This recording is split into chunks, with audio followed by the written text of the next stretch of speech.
Hi, ഞാൻ doctor പ്രിയ, Q1 health കെയറിലെ homoeopathic ഫിസിഷ്യനാണ്. നമ്മുടെ ക്ലിനിക്കിലൊക്കെ ചില പേഷ്യൻസ് വരാറുണ്ട്. ബി.പിക്ക് കണ്ടിന്യൂസ് ആയിട്ട് മരുന്ന് കഴിക്കുന്നുണ്ട്, പക്ഷേ ബി.പി കൺട്രോൾ ആവുന്നില്ല. അതുപോലെ കാൽപാദത്ത്, അതുപോലെ മുഖത്തൊക്കെ നീരൊക്കെ ആയിട്ട്. ഇതൊക്കെ ഒരു പരിധി വരെ വൃക്കകൾക്കുള്ള രോഗങ്ങൾക്കുണ്ടാവാം. ഇന്ന് നമുക്ക് എന്തൊക്കെ ലക്ഷണങ്ങളാണ് ശരീരം കാണിക്കുന്നത് വൃക്കരോഗങ്ങളുണ്ടെങ്കിൽ എന്ന വിഷയത്തെക്കുറിച്ച് സംസാരിക്കാം.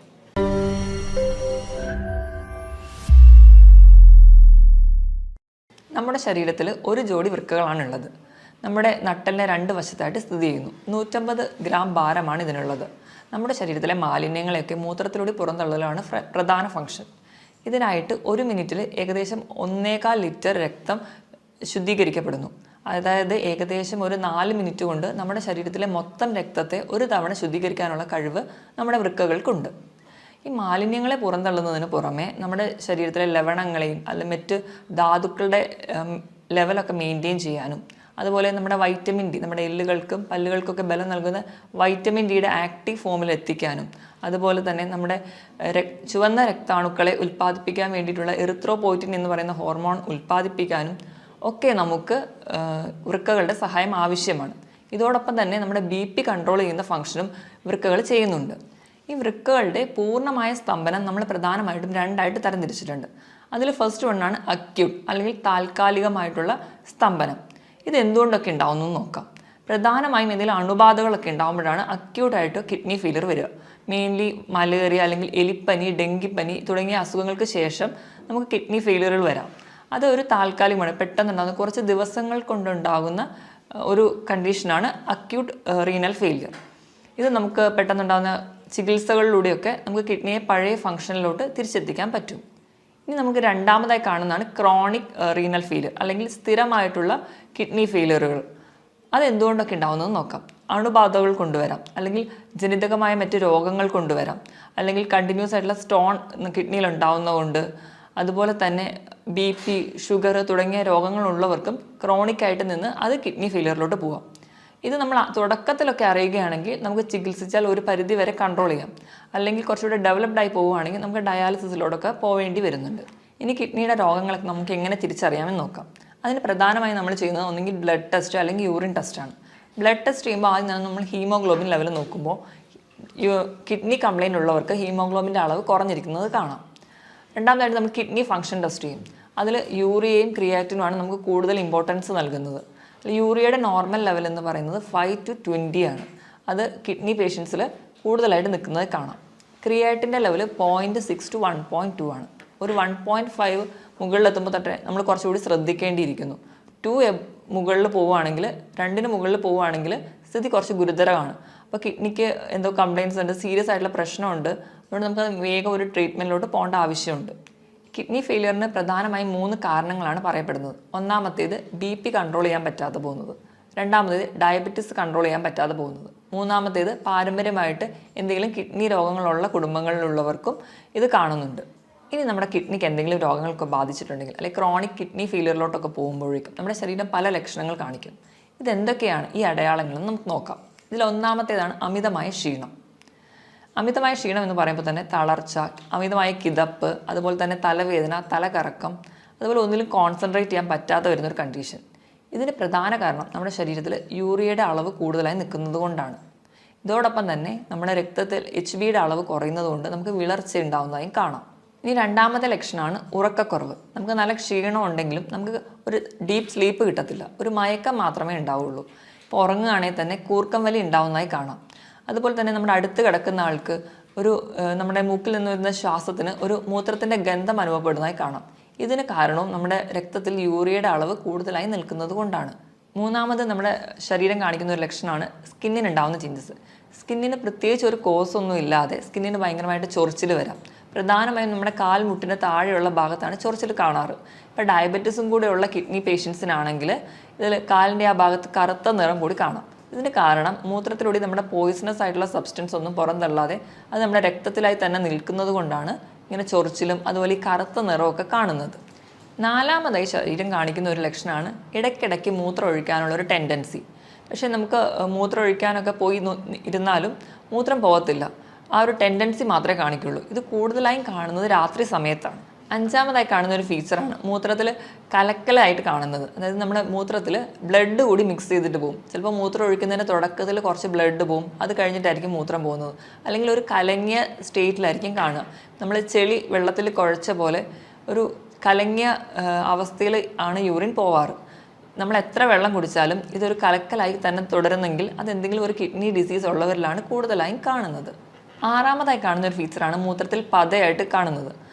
അത് നമ്മുടെ മുട്ടയുടെ വെള്ളയൊക്കെ എടുത്ത് അടിച്ച് പതപ്പിച്ച് കഴിഞ്ഞാൽ നമ്മുടെ പാത്രത്തിൻ്റെ സൈഡിൽ ഇങ്ങനെ കുമിള പോലെ പറ്റി പിടിച്ചിരിക്കുന്നില്ലേ, ആ ഒരു സ്റ്റേറ്റിൽ നമ്മുടെ മൂത്രം പോകുമ്പോൾ കാണാൻ പറ്റും. അതുപോലെ കുമിളകളൊന്നും പൊട്ടാതെ പതയായിട്ട് തന്നെ നിൽക്കുന്നുണ്ടെങ്കിൽ അതും ഒരു കിഡ്നി ഡിസീസിനുള്ള ഒരു അടയാളമായിട്ട് കാണുന്നു. ഇനി ഏഴാമതായി ശരീരം കാണിക്കുന്ന ഒരു ലക്ഷണമാണ് കണ്ണിന് ചുറ്റുമുള്ള തടിപ്പ്, അല്ലെങ്കിൽ നമ്മൾ അതിനെ പഫിനെസ് എന്ന് പറയും. ഇതിന് പ്രധാന കാരണം എന്ന് വെച്ച് കഴിഞ്ഞാൽ നമ്മുടെ ശരീരത്തിന് ആവശ്യമായിട്ടുള്ള പ്രോട്ടീനുകൾ കിഡ്നി വഴി പുറന്തള്ളുകയും അതിന് പകരം പോയിസണസ് ആയിട്ടുള്ള സബ്സ്റ്റൻസ് രക്തത്തിൽ അടിയുന്നതും കൊണ്ടാണ്. നമ്മൾ കിഡ്നി വഴി നമ്മുടെ ശരീരത്തിന് ആവശ്യമുള്ള പ്രോട്ടീൻ പോകുന്നതിനോടൊപ്പം തന്നെ നമ്മുടെ മസിലുകളിലുള്ള പ്രോട്ടീനും അവ പുറന്തള്ളുന്നു. അപ്പോൾ നമ്മുടെ മസിൽസൊക്കെ കുറച്ചുകൂടെ വീക്കാവും. അതുപോലെ കിഡ്നി പേഷ്യൻസൊക്കെ ഇങ്ങനെ മെലിഞ്ഞ് വരുന്നതായിട്ട് നമുക്ക് കാണാം. ഇനി എട്ടാമതായിട്ട് ശരീരം കാണിക്കുന്ന ഒരു ഫീച്ചറാണ് കാൽപാദത്തിലൊക്കെ നീരുണ്ടാവുന്നത്. ഇതിന് പ്രധാന കാരണം എന്ന് വെച്ചിട്ടുണ്ടെങ്കിൽ നമ്മുടെ കിഡ്നിയുടെ എന്തെങ്കിലും ഡിസീസസ് വന്ന് കിഡ്നി ഫെയിലിയർ ആയിട്ടുണ്ടെങ്കിൽ നമ്മൾ വേണ്ടത്ര രീതിയിൽ ബ്ലഡൊക്കെ ഒന്നും പ്യൂരിഫൈ ചെയ്യാതെ പോകും. അപ്പോൾ ഈ ഫ്ലൂയിഡ് എല്ലാം കൂടി റിട്ടെയിൻ ചെയ്യുന്നതുകൊണ്ട് ഫ്ലൂയിഡ് ഇങ്ങനെ കെട്ടിക്കിടക്കുന്നതുകൊണ്ടാണ് കാൽപാദത്തിന് നീര് വരിക. പല കാരണങ്ങൾ കൊണ്ട് നമുക്ക് കാലിലൊക്കെ നീര് വരാം. ചില സന്ധിവാതങ്ങൾ കൊണ്ടുവരാം, അല്ലെങ്കിൽ യൂറിക് ആസിഡിൻ്റെ പ്രശ്നം കൊണ്ടൊക്കെ വരാം. പക്ഷേ ഈ നീരും നമ്മുടെ കിഡ്നി ഡിസീസിനുള്ള നീരും രണ്ടും രണ്ടായിരിക്കും. നമ്മൾ ചിലപ്പോൾ കാല് തൂക്കിയിടുമ്പോഴേക്കും ഈ കിഡ്നി ഡിസീസ് ഉള്ളവർക്ക് നീര് പെട്ടെന്ന് വരുന്നത് കാണാം. അതുപോലെ തന്നെ നമ്മൾ കാല് പൊക്കി വെച്ചതുകൊണ്ട് ഈ നീര് പെട്ടെന്ന് കുറയുന്നതായിട്ട് കാണാൻ പറ്റില്ല. ഇത് തന്നെ വെച്ച് നമുക്ക് ഡിഫറൻഷ്യേറ്റ് ചെയ്യാം, ഇത് കിഡ്നി ഡിസീസസ് കൊണ്ടാണോ അതോ മറ്റ് സന്ധി രോഗങ്ങൾ കൊണ്ടാണോ ഉണ്ടാവുന്നതെന്ന്. ഒമ്പതാമതായി ശരീരം കാണിക്കുന്ന ഒരു ലക്ഷണമാണ് വിശപ്പില്ലായ്മ. നമ്മൾ എത്ര പട്ടിണി കിടന്നാലും നമുക്ക് പ്രത്യേകിച്ച് ഒരു വിശപ്പൊന്നും തോന്നത്തില്ല. അതുപോലെ തന്നെ മറ്റു ചിലർക്കാണെങ്കിൽ ഭക്ഷണം കാണുമ്പോൾ അല്ലെങ്കിൽ ഭക്ഷണത്തിൻ്റെ സ്മെല്ലടിക്കുമ്പോഴേക്കും ഓക്കാനവും ഉണ്ടാവും. ഇതിന് കാരണവും നമുക്ക് ശരീരത്തിലെ യൂറിയയുടെ അളവ് കൂടുമ്പോൾ അത് കിഡ്നിക്ക് മുകളിൽ കരളിനെയും ബാധിക്കുന്നു. അതുവഴിയാണ് നമുക്ക് വിശപ്പില്ലായ്മ ഉണ്ടാവാനുള്ളൊരു കാരണം. ഇനി അവസാനത്തെ ലക്ഷണമാണ് മസിൽ ക്രാംസ്, അല്ലെങ്കിൽ മസിൽസിൻ്റെ കോച്ചിപ്പിടുത്തം. ഇതിന് കാരണം നമ്മുടെ കിഡ്നി വഴി കാൽസ്യത്തിൻ കൂടുതലായിട്ട് പുറന്തള്ളുകയും അതുപോലെ പൊട്ടാസ്യം രക്തത്തിൽ കൂടുന്നതും കൊണ്ടാണ് നമുക്ക് കോച്ചിപ്പിടുത്തമൊക്കെ ഉണ്ടാവുന്നത്. ഈ മുകളിൽ പറഞ്ഞ 10 ലക്ഷണങ്ങളിൽ 3 മുതൽ 4 ലക്ഷണങ്ങൾ തുടർച്ചയായിട്ട് ഒരു രോഗിയിൽ തന്നെ കാണുന്നുണ്ടെങ്കിൽ നമ്മളത് ശ്രദ്ധിക്കേണ്ടതാണ്. എത്രയും പെട്ടെന്ന് ഒരു ഡോക്ടറെ കാണിക്കേണ്ടതാണ്. അപ്പോൾ തന്നെ നമ്മൾ യൂറിനും അതുപോലെ ബ്ലഡൊക്കെ ടെസ്റ്റ് ചെയ്ത് കിഡ്നി ഡിസീസ് ഇല്ല എന്ന് ഉറപ്പ് വരുത്തേണ്ടതാണ്. ഇനിയിപ്പോൾ BP അല്ലെങ്കിൽ ഷുഗറോ ഒക്കെയുള്ള രോഗികൾ, അല്ലെങ്കിൽ പാരമ്പര്യമായിട്ട് ഇങ്ങനത്തെ കിഡ്നി ഡിസീസ് ഉള്ളവരാണെങ്കിൽ ഇതിലൊരു 2 ലക്ഷണങ്ങൾ കുറച്ച് കാലമായിട്ട് നിൽക്കുന്നുണ്ടെങ്കിൽ എത്രയും പെട്ടെന്ന് ഒരു ഫിസിഷ്യനെ കാണേണ്ടതാണ്. ഇനി ഈ മുകളിൽ പറഞ്ഞ 10 ലക്ഷണങ്ങൾ ഏതെങ്കിലുമൊക്കെ നമ്മുടെ ശരീരം കാണിക്കാൻ തുടങ്ങിക്കഴിഞ്ഞാൽ നമ്മൾ കിഡ്നിക്ക് വേണ്ടത്ര ശ്രദ്ധ നൽകണം എന്നാണ് അർത്ഥം. അപ്പം എന്തൊക്കെ ലൈഫ് സ്റ്റൈൽ ചേഞ്ചസ് ആണ് വരുത്തേണ്ടതെന്ന് നോക്കാം. ഇതിൽ ഒന്നാമതാണ് ധാരാളം വെള്ളം കുടിക്കുക. ഒരു ഹെൽത്തി ആയിട്ടുള്ള ഒരാളാണെങ്കിൽ ദിവസം ഒരു 3 ലിറ്റർ വെള്ളം കുടിക്കുക, അതായത് ഒരു 15 ഗ്ലാസ് വെള്ളമെങ്കിലും കുടിക്കണം. ഇപ്പോൾ കിഡ്നി ഡിസീസൊക്കെ സ്റ്റാർട്ട് ചെയ്തു പക്ഷേ ഡയാലിസിസിലോട്ടൊന്നും എത്തിയിട്ടില്ലാത്ത ഒരാളാണെങ്കിൽ വെള്ളം കുടിക്കുന്നതിൻ്റെ അളവും മൂത്രം ഒഴിക്കുന്നതിൻ്റെ അളവും തമ്മിൽ ഒരു അനുപാതമുണ്ട്. അവരൊഴിക്കുന്ന മൂത്രത്തിൽ നിൻ്റെ കൂടെ ഒരു 600 മില്ലി കൂടി കൂട്ടിയിട്ട് വേണം അവർ വെള്ളം കുടിക്കാൻ. ഇപ്പം 2 ലിറ്ററാണ് ഒരാൾ ഒഴിക്കുന്ന മൂത്രമെങ്കിൽ അവർ കുടിക്കേണ്ട വെള്ളത്തിൻ്റെ അളവ് 2600 മില്ലി ലിറ്ററാണ്. രണ്ടാമതായിട്ട് പുകവലി പൂർണ്ണമായി നിർത്തുക. അതിന് ഒന്നാമത്തെ പറയുന്ന കാരണം എന്ന് വെച്ചിട്ടുണ്ടെങ്കിൽ നമ്മൾ പുകവലി ഉള്ളവരിൽ ഓക്സിജൻ ക്യാരിയിങ് കപ്പാസിറ്റി, ഓക്സിജൻ്റെ അളവ് കുറയുന്നതായിട്ട് കാണാം. രണ്ടാമതായിട്ട് പുകവലി മൂലം ഉണ്ടാകുന്ന കെമിക്കൽസ് നമ്മുടെ രക്തക്കൊള്ളുകൾ അടിയുകയും അത് നമ്മുടെ ചെറിയ രക്തക്കൊള്ളുകൾക്ക് നാശം ഉണ്ടാക്കുകയും ചെയ്യുന്നു. ഇതുവഴി നമ്മുടെ വൃക്കകൾക്കുള്ള രക്തയോട്ടം കുറയ്ക്കുകയും ചെയ്യുന്നുണ്ട്. അതുപോലെ തന്നെ ഈ പുകവലി ഉള്ളവരിലാണ് കൂടുതലായിട്ടും ഇപ്പോൾ കിഡ്നി ക്യാൻസേഴ്സും അല്ലെങ്കിൽ മറ്റ് ഗ്രോത്തുകളും കിഡ്നിയിൽ ഉണ്ടാകുന്നത് കൂടുതലായി കാണുന്നത് പുകവലി ഉള്ളവരിലാണ്. മൂന്നാമതായിട്ട് മദ്യപാനം, അതുപോലെ തന്നെ പ്രിസർവേറ്റീവ്സ് ആഡ് ചെയ്തിട്ടുള്ള ഡ്രിങ്ക്സും സോഫ്റ്റ് ഡ്രിങ്ക്സൊക്കെ പൂർണ്ണമായി നിർത്തുക. ഈ മദ്യപാനം ഒക്കെ ഉള്ളവരിൽ ഇലക്ട്രോലൈറ്റ് ബാലൻസ്, അതായത് നമ്മുടെ ധാതുക്കളുടെയും ലവണങ്ങളുടെയൊക്കെ ബാലൻസ് പ്രോപ്പറായിട്ട് കാണില്ല. അതുപോലെ തന്നെ ശരീരത്തിന് വേണ്ട ആവശ്യമായിട്ടുള്ള വെള്ളം ഈ മദ്യപാനികളിൽ കുറവായിട്ട് കാണാം. അവർക്ക് ഡീഹൈഡ്രേഷൻ കൂടുതലായിട്ട് കാണുന്നുണ്ട്. നാലാമതായിട്ട് അമിതവണ്ണം, ഓവർ വെയിറ്റ് ഒക്കെ ഉണ്ടെങ്കിൽ അത് മാക്സിമം കൺട്രോൾ ചെയ്യാൻ ശ്രദ്ധിക്കണം. അമിതവണ്ണമുള്ളവർക്കൊക്കെ വൃക്കയിലിൻ്റെ മുകളിലുണ്ടാകുന്ന ഓവർലോഡ് അല്ലെങ്കിൽ പ്രഷർ കൂടുതലാണ്. അത് നമ്മുടെ വൃക്കകൾക്ക് പെട്ടെന്ന് രോഗങ്ങൾ ഉണ്ടാവാനുള്ള കാരണമാകുന്നു. അതുകൊണ്ട് തന്നെ അമിതവണ്ണം ഉള്ളവരാണെങ്കിൽ അത് കൺട്രോൾ ചെയ്യാൻ ശ്രദ്ധിക്കുക. അതിനായിട്ട് കൃത്യമായിട്ട് വ്യായാമം ചെയ്യുക. ആഴ്ചയിൽ 5 ദിവസമെങ്കിലും കഴിയുന്നൊരു 45 മിനിറ്റ് മുതൽ 1 മണിക്കൂർ വരെ ചെറിയ തോതിലുള്ള വ്യായാമങ്ങൾ, രാവിലെ എണീറ്റ് നിരപ്പായ സ്ഥലത്തൂടെ നടക്കുക, അതായത് പറ്റുന്ന രീതിയിലുള്ള എക്സസൈസുകളൊക്കെ ചെയ്യുക. ഇത് നമ്മുടെ ശരീരം കുറച്ചുകൂടി ഹെൽത്തി ആയിട്ട് നിൽക്കും. അതുപോലെ തന്നെ വണ്ണം കുറയ്ക്കാം, ബിപിയും ഷുഗറും ഒക്കെ കൺട്രോൾ ചെയ്യാൻ പറ്റും. അതുപോലെ തന്നെ എല്ലാ ഭാഗത്തേക്കുള്ള ബ്ലഡ് സപ്ലൈ പ്രോപ്പറായിട്ട് നടത്താനും വ്യായാമത്തിന് സഹായിക്കും. ഇനി 6ാമതായിട്ട് നമുക്ക് ചെയ്യാൻ പറ്റുന്നൊരു കാര്യമാണ്, നമുക്ക് BP ഉണ്ടെങ്കിൽ, അതായത് രക്തസമ്മർദ്ദമോ അതുപോലെ ഷുഗറൊക്കെ ഉള്ളവരാണെങ്കിൽ അത് കൺട്രോൾ ചെയ്യാൻ ശ്രദ്ധിക്കുക. നമ്മുടെ ഭക്ഷണത്തിലൂടെയും കൺട്രോൾ ചെയ്യുക. എന്തെങ്കിലും മെഡിസിൻസ് ഒക്കെ എടുക്കുകയാണെങ്കിൽ കൃത്യസമയം തന്നെ മെഡിസിൻ കഴിക്കാൻ വേണ്ടി ശ്രദ്ധിക്കുക. അതുവഴി നമുക്കൊരു പരിധി വരെ കിഡ്നി ഡിസീസിലോടൊന്നും എത്താതെ നമ്മുടെ ശരീരത്തിനെ പ്രൊട്ടക്റ്റ് ചെയ്യാൻ പറ്റും. അടുത്തതായിട്ട് ചിലരൊക്കെ ആണെങ്കിൽ നമുക്ക് ചെറിയ വേദനകളോ ഒക്കെ വരുമ്പോൾ തന്നെ ഡോക്ടറെ ഒന്നും കാണാതെ സ്വന്തമായിട്ട് മെഡിസിൻസ്, അതായത് പെയിൻ കില്ലേഴ്സൊക്കെ കഴിക്കുന്നവരിൽ കിഡ്നി ഡിസീസസ് കൂടുതലായി കാണുന്നുണ്ട്. അതുകൊണ്ട് തന്നെ നമ്മൾ മാക്സിമം സ്വന്തം ചികിത്സിക്കാതെ ഒരു ഡോക്ടറെ എപ്പോഴും കൺസൾട്ട് ചെയ്യാൻ ശ്രദ്ധിക്കുക. ഇനി ലാസ്റ്റായിട്ട് നമുക്ക് ഫുഡിൽ എന്തൊക്കെ ചേഞ്ചസ് വരുത്തണം നോക്കാം.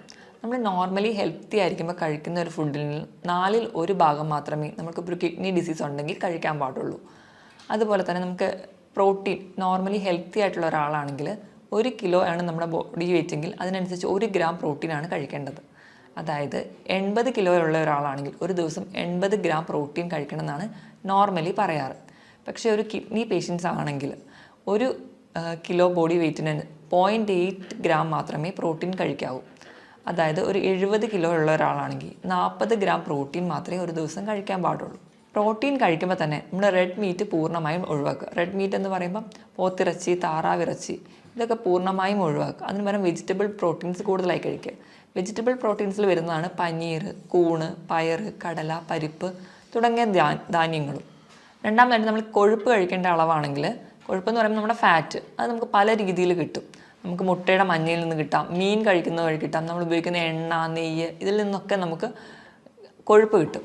ഒരു ദിവസം ഒരു ഹെൽത്തി ആയിട്ടുള്ള ഒരാളാണെങ്കിൽ ഒരു 50 ഗ്രാം മാത്രമേ കൊഴുപ്പ് കഴിക്കാൻ പാടുള്ളൂ.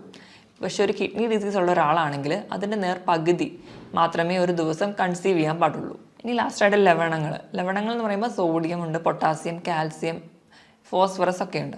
ഇതിൻ്റെ ലെവൽ എങ്ങനെ മെയിൻറ്റെയിൻ ചെയ്യാം? കൂടുതലായിട്ടും ഈ ലവണങ്ങളൊക്കെ ഉള്ളത് നമ്മുടെ പച്ചക്കറികളിലാണ്. അപ്പോൾ നമ്മൾ പച്ചക്കറികളൊക്കെ കഴിക്കുമ്പോൾ അതാദ്യം വേവിച്ച് അതിൻ്റെ വെള്ളം ഊറ്റി കളഞ്ഞിട്ട് വേണം കഴിക്കാൻ. ഈ ഒരു പ്രോസസ്സിന് നമ്മൾ ലീച്ചിങ് എന്നാണ് പറയുക. ഇപ്പോൾ ഇലക്കറികളിലാണെങ്കിൽ കോളിഫ്ലവർ, ബ്രക്കോളി, ക്യാബേജ് ഇതൊക്കെ വൈറ്റമിൻ സി നിറഞ്ഞതുമാണ്. അതുപോലെ തന്നെ നമ്മുടെ കിഡ്നി ഡിസീസൊക്കെ പ്രിവെൻറ്റ് ചെയ്യാൻ വളരെ നല്ലതാണ്. പക്ഷേ ഇതൊക്കെ കഴിക്കുന്നതിനോടൊപ്പം തന്നെ ഇത് വേവിച്ച് ഇതിൻ്റെ വെള്ളം ഊറ്റി കളഞ്ഞിട്ട് വേണം കഴിക്കാനെന്ന് ശ്രദ്ധിക്കുക. പൊതുവെ എല്ലാ രോഗങ്ങൾക്കും നമ്മൾ ഫ്രൂട്ട്സും വെജിറ്റബിൾസും ആണ് കൂടുതലായിട്ട് കഴിക്കാൻ പറയുക. ഇപ്പം നമ്മൾ ഫ്രൂട്ട്സ് കഴിക്കുകയാണെങ്കിലും ഒരു പരിധിയിൽ കൂടുതൽ കഴിക്കരുത്. കാരണം ഫ്രൂട്ട്സിലൊക്കെ കൂടുതലും പൊട്ടാസ്യമാണ് അടങ്ങിയിരിക്കുന്നത്. അപ്പോൾ പൊട്ടാസ്യം കൂടുതൽ ചെന്നിട്ടുണ്ടെങ്കിൽ അത് കിഡ്നി ഡിസീസിന് കൂടുതൽ ബുദ്ധിമുട്ടുണ്ടാക്കുകയേ ഉള്ളൂ. അപ്പോൾ പൊട്ടാസ്യം കുറഞ്ഞുള്ള ഫ്രൂട്ട്സാണ് ആപ്പിൾ, പൈനാപ്പിൾ, അതുപോലെ തന്നെ ബെറി. ഇതിലൊക്കെ പൊട്ടാസ്യം വളരെ കുറവാണ്. ഇതൊക്കെ കൂടുതലായിട്ടും കഴിക്കാൻ വേണ്ടി ശ്രദ്ധിക്കുക. അതുപോലെ പേരയ്ക്ക പൊട്ടാസ്യം കുറഞ്ഞൊരു ഫ്രൂട്ടാണ്. ഇനി പൊട്ടാസ്യം കുറച്ച് കൂടുതലായിട്ട് നിൽക്കുന്ന ഫ്രൂട്ട്സുകളാണ് മാതളം, അതുപോലെ ഓറഞ്ച്, ഏത്തപ്പഴം, അതുപോലെ കരിക്കിലും പൊട്ടാസ്യം കൂടുതലായിട്ട് നിൽക്കുന്നുണ്ട്. കരിക്കൊക്കെ കിഡ്നി പേഷ്യൻസ് സ്ഥിരമായിട്ട് ഉപയോഗിക്കാതിരിക്കുന്നതാണ് നല്ലത്. ഇനിയിപ്പോൾ നമ്മൾ ഏത്തപ്പഴമൊക്കെ കഴിക്കുകയാണെങ്കിൽ അത് പുഴുങ്ങി കഴിക്കുമ്പോൾ പൊട്ടാസ്യം ഒരുപാട് വെള്ളത്തിലൂടെ നഷ്ടപ്പെടുന്നുണ്ട്. അപ്പോൾ കുറച്ചും കൂടി കിഡ്നി ഡിസീസ് ഉള്ളവർ ഏത്തപ്പഴമൊക്കെ പുഴുങ്ങി കഴിക്കുന്നതാണ് കുറച്ച് കൂടുതൽ ബെറ്റർ. ഇനി ഉപ്പിൻ്റെ അളവ് പറയുകയാണെങ്കിൽ കിഡ്നി പേഷ്യൻസ് ഒക്കെ ഉണ്ടെങ്കിൽ ഒരു 4 ഗ്രാമിൽ കുറവ് ഉപ്പ് മാത്രമേ ഒരു ദിവസം ഉപയോഗിക്കാൻ പാടുള്ളൂ. ഇപ്പം നമ്മുടെ വീട്ടിലൊക്കെ ആരെങ്കിലും കിഡ്നി പേഷ്യൻസ് ഒക്കെ ഉണ്ടെങ്കിൽ നമ്മൾ ഭക്ഷണം പാചകം ചെയ്യുമ്പോൾ എപ്പോഴും ഉപ്പിടാതെ പാചകം ചെയ്യുക. എന്നിട്ട് അവർക്ക് വേണ്ടിയിട്ടുള്ള ഒരു പോർഷൻ മാറ്റി വെച്ച് അതിൽ വളരെ കുറച്ച് ഉപ്പ് മാത്രം ചേർക്കുക. എങ്കിൽ മാത്രമേ നമുക്ക് ആ ഉപ്പിൻ്റെ ലെവൽ മെയിൻറ്റെയിൻ ചെയ്യാൻ പറ്റുള്ളൂ. നമുക്കറിയാം നമ്മൾ സയൻസും അല്ലെങ്കിൽ മെത്തേഡ്സൊക്കെ ഇത്രയും ഡെവലപ്ഡ് ആയിട്ട് നിൽക്കുന്ന ഒരു സ്റ്റേജിലാണെങ്കിൽ പോലും കിഡ്നിയെ പോലെ തന്നെ ഏറ്റവും ചെറിയ മൈന്യൂട്ടായിട്ടുള്ള മാലിന്യങ്ങൾ പോലും പുറന്തള്ളാൻ പറ്റുന്ന ഒരു മെക്കാനിസം അല്ലെങ്കിൽ ഒരു മെഷീനും ഇന്ന് വരെ കണ്ടുപിടിക്കാൻ പറ്റിയിട്ടില്ല. ഇപ്പോൾ ഡയാലിസിസ് മെഷീൻസും ഒക്കെ ഉണ്ടെങ്കിലും അതും ഒരു കിഡ്നി ഫങ്ഷൻ ചെയ്യുന്ന പോലെ നമുക്ക് ഫങ്ഷൻ ചെയ്യാൻ പറ്റത്തില്ല. അപ്പോൾ മുകളിൽ പറഞ്ഞ പോലെ കൃത്യമായിട്ട് ഡയറ്റും അല്ലെങ്കിൽ കൃത്യമായിട്ട് തന്നെ നമ്മളെ ജീവിതശൈലികളിലൊക്കെ മാറ്റം വരുത്തിയാലും അല്ലെങ്കിൽ കൃത്യമായി വ്യായാമം ചെയ്യുന്നത് വഴി ഒരു പരിധി വരെയൊക്കെ നമുക്ക് കിഡ്നി ഡിസീസസ് കൺട്രോൾ ചെയ്യാൻ പറ്റും. ഇതിനോടൊപ്പം തന്നെ കിഡ്നി രോഗങ്ങൾക്കുള്ള ഫലപ്രദമായ ചികിത്സയും ഹോമിയോപ്പതിയിലൂടെ ലഭ്യമാണ്. ഇനി മറ്റൊരു ഹെൽത്ത് ടോപ്പിക്കുമായിട്ട് വീണ്ടും കാണുന്നതുവരെ നന്ദി.